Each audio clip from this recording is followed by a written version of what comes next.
What's going on, folks?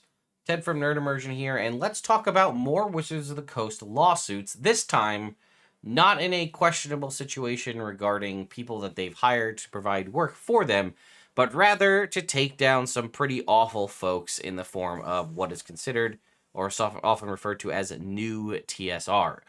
I don't want to provide nuTSR too much in the way of publicity, but if you're familiar and you live in the space, you know what's going on.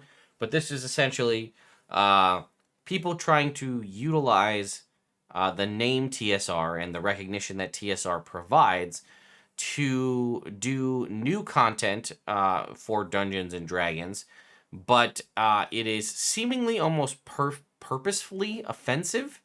And Wizards of the Coast is leveraging the fact that they are an Entertainment One Hasbro company, and that these people just seem kind of scummy to just put them in the ground. But let's take a look.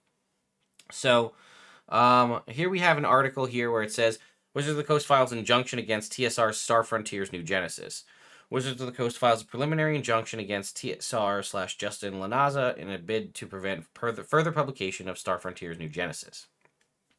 D&D publisher WotC files a preliminary injunction. Wizards of the Coast motion for a preliminary injunction noted for consideration on September 30th, so coming up in 17 days now, was filed in the United States District Court in Seattle, Washington. It was shared on September 9th by Twitter user David Floor, along with No Hate in Gaming, both of which posted excerpts from the preliminary injunction, laying out the specific issue which Wizards had against TSR, as well as attempt to actively conceal information by the latter. The suit comes counter to an earlier one filed against Wizards of the Coast by TSR, which was voluntarily dismissed in December 2021. If I recall, the original things that were filed from TSR against WotC in December were them trying to basically say something along the lines of, like, we want to make content using this stuff, but again, I'm just speculating here based on my memory, but I believe the outcome of that was TSR sold over all of its copyrights and IP in full to Wizards of the Coast when Wizards of the Coast bought out Dungeons and Dragons and all associated titles and things. So they had no leg to stand on, which is why it was dismissed. But let's take a look at this, right? WotC files a preliminary injunction against nuTSR, and it's 100 pages, so I'm going to need time to process. Okay. Let's take a look. All right, here we go. Wizards of the Coast, counter claim plaintiff, TSR LLC, Justin Lanaza. Okay. Oral argument requested. Let's keep going. Okay. Let's see. This is, I think, in reference to this picture, I think shows what they're specifically talking about. Dave Johnson and nuTSR. This has been making its rounds for a while. I can't actually see it. Man, I can't actually. Let's see if we can see it here. No, it is essentially basically really offensive language about subclasses and things.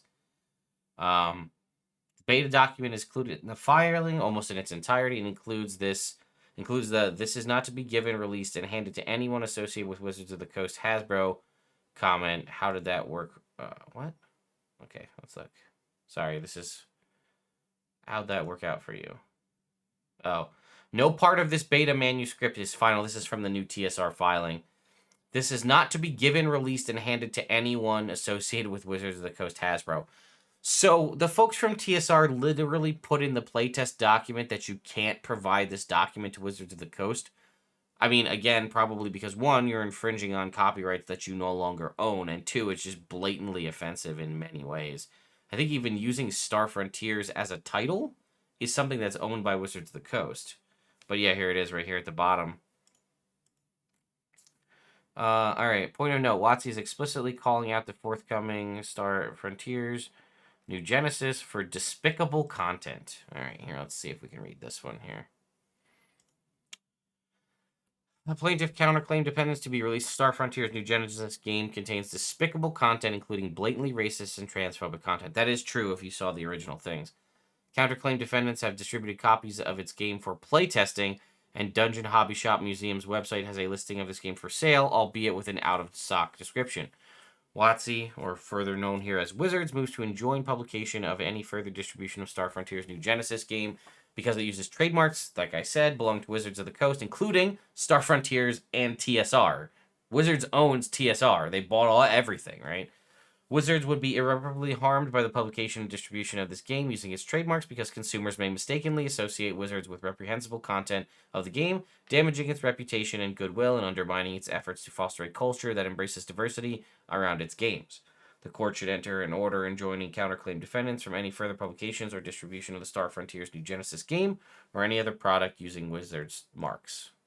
Okay, that's pretty makes sense. Oh, and they brought all the receipts, it says. I'm kind of impressed. The attorney who had to write this. Okay, let's see what receipts we have. I'm curious now. That changed into... Oh, here it is. Yeah, we'll get to that. Gaming Publications began covering a playtest release of Star Frontiers New Genesis, essentially a preview copy that counterclaim defendants distributed to players that were interested in trying the game. The game utilized the marks and contained alarming content stating, for example, that races in Star Frontiers New Genesis are not unlike races in the real world.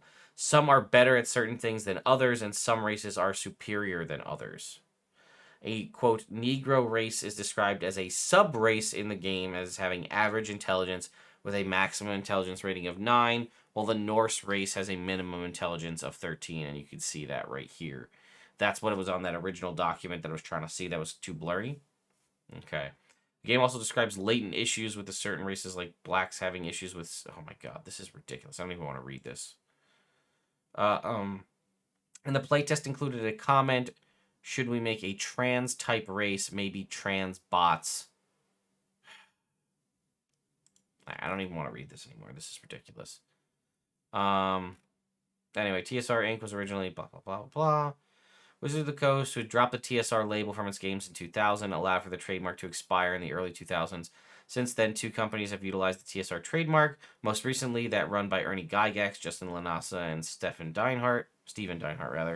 This version of the company that followed was owned by Jason Elliott, co-founder of the Roll for Initiative podcast, who acquired the trademark in 2011. Elliott's ownership of the trademark lapsed in 2020, and he eventually terminated his relationship with the nuTSR after Ernie Gygax's troubling content, about all of this. This came out earlier a couple years ago.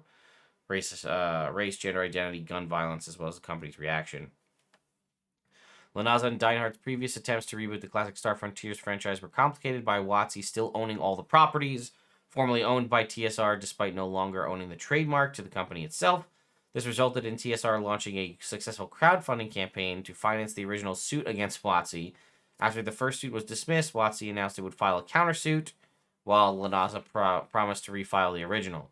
Apart from the copyright issues, Wizards of the Coast's suit against TSR points out disparaging racial and ethnic stereotypes outlined by internal Star Frontiers New Genesis. And again, a bit about irreparably harmed.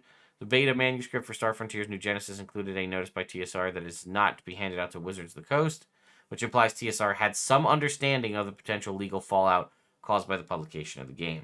Neither TSR nor Wizards of the Coast have made any official statements regarding the latest suit at this time. Yeah. It's just trash, right? With new TSR, whatever they're calling themselves, it's just scum. Like, I didn't feel comfortable even reading what I read. It's just, we're better than this. Humans, RPG players, we're better than this. This is just absolutely ridiculous. And the fact that they went out of their way to say, like, don't send this to WotC clearly is more incriminating in so many ways. Like, hey, we know this is a bad thing. Don't tell anybody we include in our playtest because it'll probably turn out... I don't know what their plan is, what their ultimate goal is. I don't know how they thought they could survive in a world that we live in where information is so readily and easily shared. I don't know. But they're just obviously scummy, trashy people, and it's just all sorts of messed up. And I hate that I even need to tell you that this is happening, because I just can't fathom that we live in a world where this is even something that still exists. I don't know. Anyway, I'm sorry, folks. It's news. It needs to be shared. You need to be aware that this is happening, but that doesn't mean that I have to share it. So, anyway, Thank you all so much for watching. I'll see you next time.